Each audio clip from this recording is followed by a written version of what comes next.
Government funding will expire next Friday if lawmakers can't reach a deal.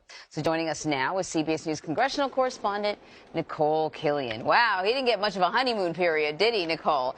This is the first big hurdle for Speaker Johnson's tenure. Where do talks stand right now?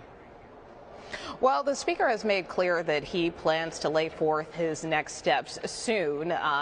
We know that House Republicans met earlier this week to talk about a couple of different options, including a stopgap measure that could potentially fund the government through January. There's also what's called a laddered CR, or continuing resolution.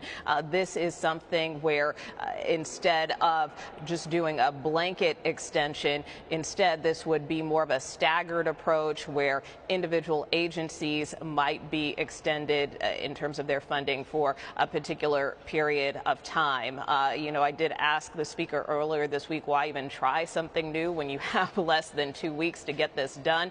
But he did want to allow members the opportunity to weigh in. He said that he understands the time constraints and feels relatively confident that they can move something in the next couple of days. At this juncture, though, now that we're at the end of the week, the earliest the House could potentially act on a bill would likely be sometime next week. That being said, the Senate is also poised to start the machinations of trying to put forth a continuing resolution on their end. We expect the Majority Leader to take a procedural step today to kind of get the ball rolling here on the Senate side. But as we know, oftentimes the Senate kind of comes up with a plan, the House comes up with a different plan, and so ultimately it will be another instance where both sides are going to have to reconcile their differences.